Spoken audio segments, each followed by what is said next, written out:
اعوذ باللہ من الشیطان الرجیم بسم اللہ الرحمن الرحیم وَإِنْ أَحَدٌ مِّنَ الْمُشْرِكِينَ اسْتَجَارَكَ فَأَجِرْهُ حَتَّى يَسْمَعَ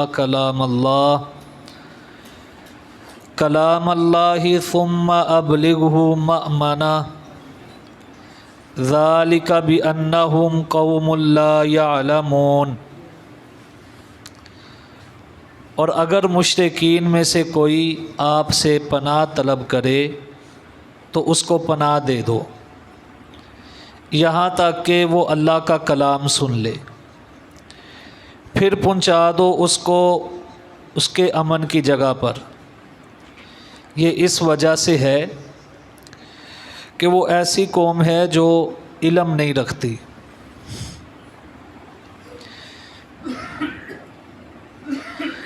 اس آیت میں دین اسلام کا امن والا دین ہونے کا ثبوت ہے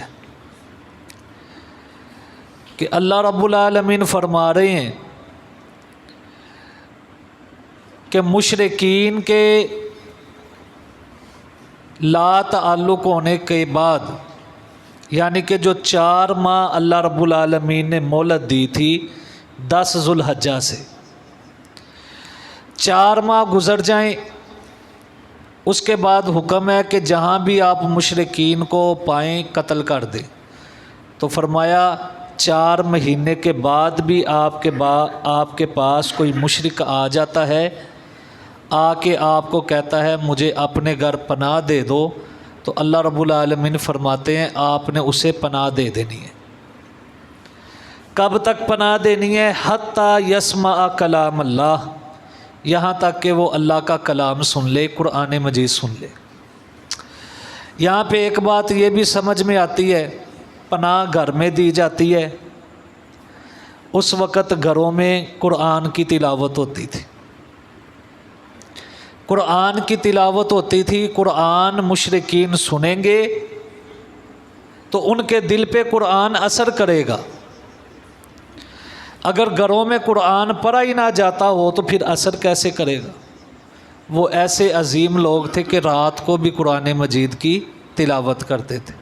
اللہ فرماتے ہیں کہ مشرکین ان میں سے کوئی آپ کے پاس آ جائے، پھر آ کے کہے کہ مجھے پناہ چاہیے، مجھے امان چاہیے، تو فرمایا اس کو امان اور پناہ دے دو یہاں تک کہ وہ اللہ کا قرآن سن لے۔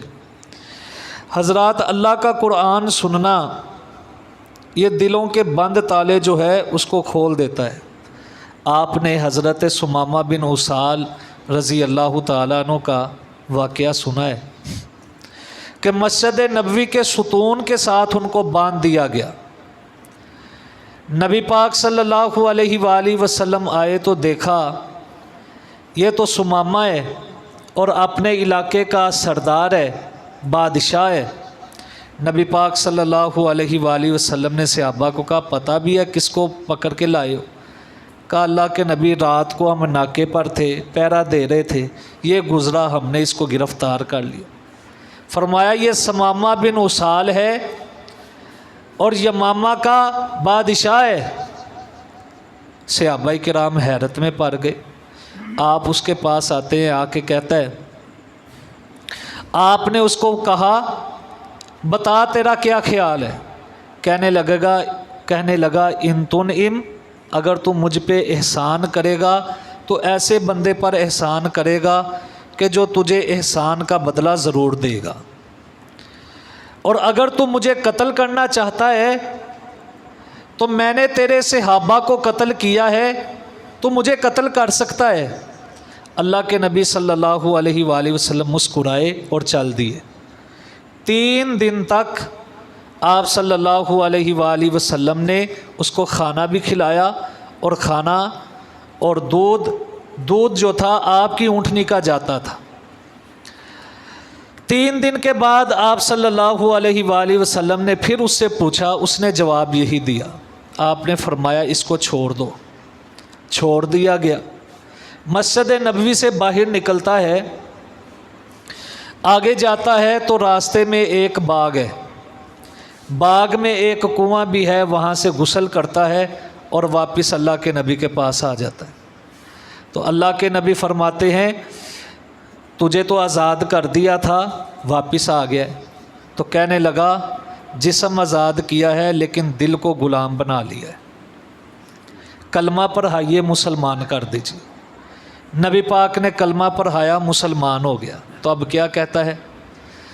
کہتا ہے ساری دنیا سے زیادہ برا شہر آپ کا مدینہ پہلے لگتا تھا، لیکن اب سب سے زیادہ محبت اور پیار جس شہر سے ہے آپ کے شہر مدینہ سے ہے۔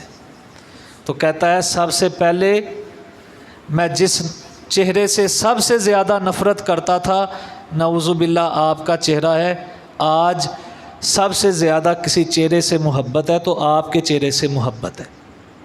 تو کلام سنا اللہ کا تو اللہ رب العالمین نے دل جو ہے وہ پھیر دیا۔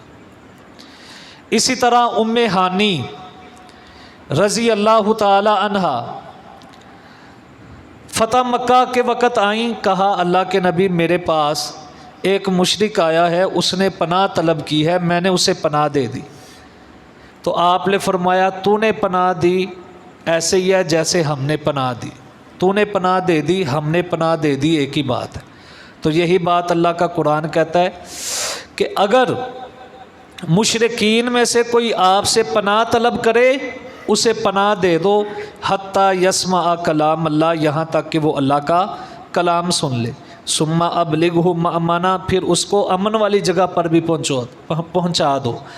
حاتم تائی کی بیٹی ہے، نبی پاک صلی اللہ علیہ وآلہ وسلم کی قید میں آ جاتی ہے، تو آپ صلی اللہ علیہ وآلہ وسلم کا کلام سنتی ہے، نبی پاک صلی اللہ علیہ وآلہ وسلم قرآن کی تلاوت کرتے ہیں، سنتی ہے، یہاں تک کہ مسلمان ہو جاتی ہے۔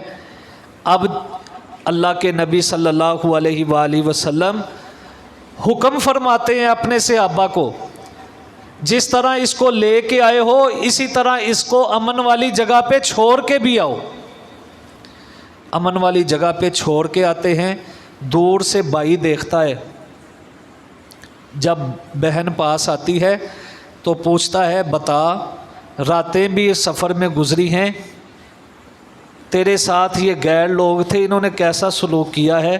تو بہن کہنے لگی جس طرح کی حیا میں نے ان کی آنکھوں میں دیکھی ہے تیری آنکھوں میں بھی نہیں دیکھی۔ ایسے تھے نبی پاک صلی اللہ علیہ وسلم کے صحابہ کرام۔ فرمایا کوئی آپ سے پناہ طلب کرے پناہ دے دو، یہاں تک کہ وہ کلام سن لے، پھر اس کو امن والی جگہ پر بھی پہنچانا ہے۔ ذالک، یہ بھی اس وجہ سے ہے، انہم، بے شک وہ، قوم، ایسی قوم ہے، لا یعلمون، جو نہیں جانتی، وَإِنْ، اور اگر احد کوئی، من المشرکین، شرک کرنے والوں سے، استجارک، آپ سے پناہ طلب کرے، فاجرہ، پس اس کو پناہ دے دو، حتیٰ، یہاں تک کہ یسمع کلام اللہ، وہ اللہ کا کلام سن لے، ثم، پھر ابلغہ مأمنا، اس کو امن کی جگہ پر پہنچا دو۔